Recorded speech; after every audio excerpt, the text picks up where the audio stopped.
third part of the story, you already know that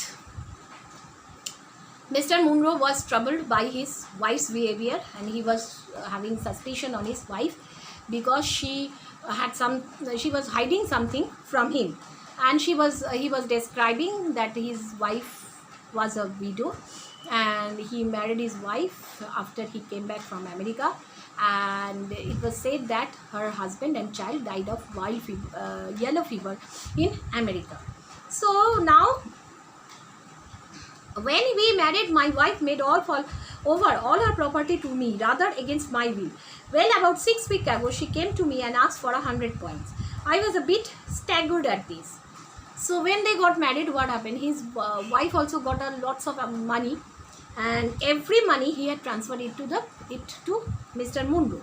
And it was not Mr. Munro's wish. He did not want to take any kind of Effie's money, but Effie had given her money in the care of Mr. Munro.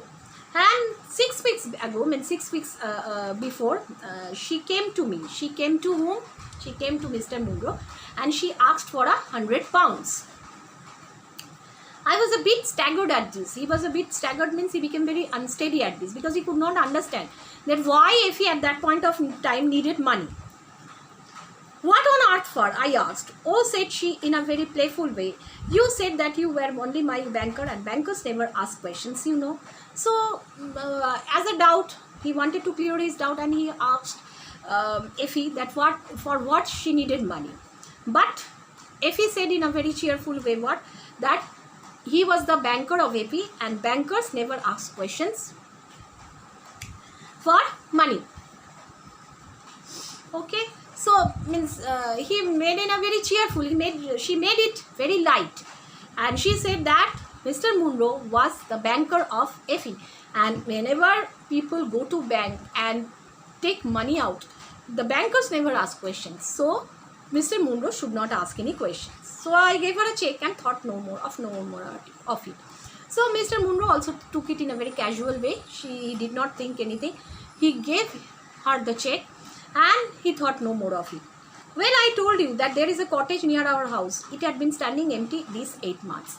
So already it had been said that there was a cottage near their house, and it was standing empty for nearly 8 months. Last Monday evening, I was taking a stroll down that way, and it was clear that the cottage had at last been let. So last Monday, what happened? While he was taking a walk down that way, means down that way where the cottage was there, it was clear that the cottage had been rented or had been given on rent. I walked past it. As I looked, I suddenly became.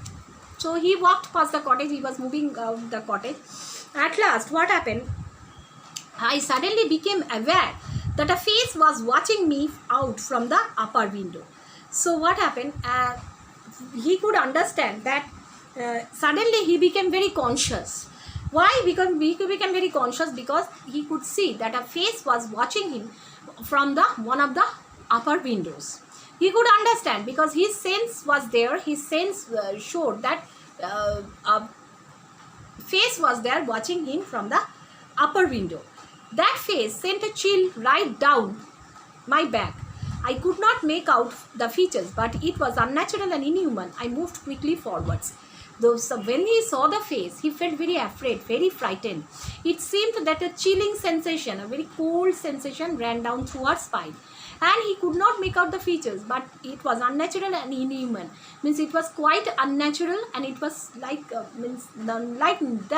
not the face of a human. I moved quickly forwards, but as I did so, the face disappeared.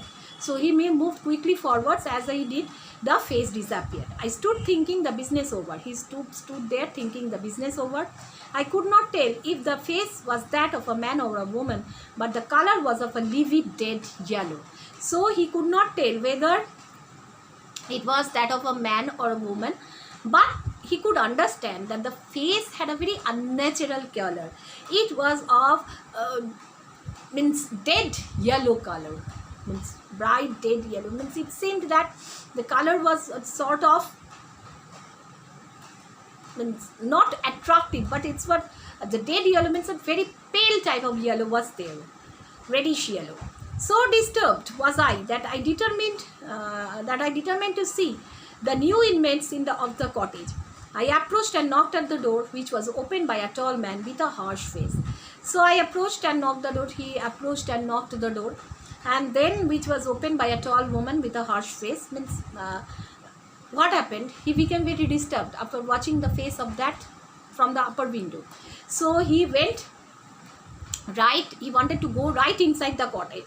So he was so disturbed that he was determined to see the new inmates or the new persons who were staying in the house of the cottage. He approached and knocked the door, and then it was opened by a very tall man with a very harsh face, means with a very rough face. The tall woman, she opened the door, and it was a very harsh, means rough face was there. What may be you wanting? She asked. She asked then that what he wanted. I am your neighbor, said I. I see that you have only just moved in. So if I can be of any help.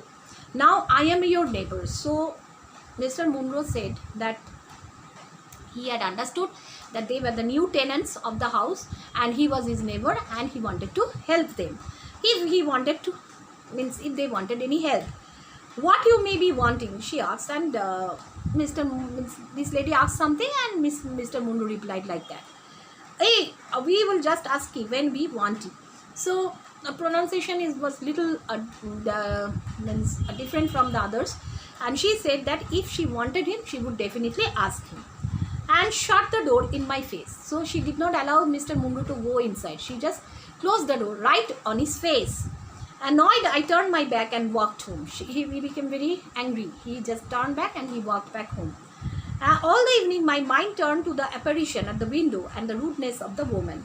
So the whole time he was thinking about the apparition, means it seemed to be like a ghost. So he wanted to have, means he was recollecting the memories of that apparition, and he was thinking of the very much rudeness of the old woman. And what happened that that night I remarked to my wife before I fell asleep that the cottage was now occupied, to which she returned rudely replied. So that night he also mentioned everything to his wife before falling asleep, and that the cottage was now then, means was then occupied, means someone was staying there, but the wife did not reply anything. So that night, half in my dreams, I was dimly aware that my wife had dressed herself and was sleeping on the mantle and her bonnet.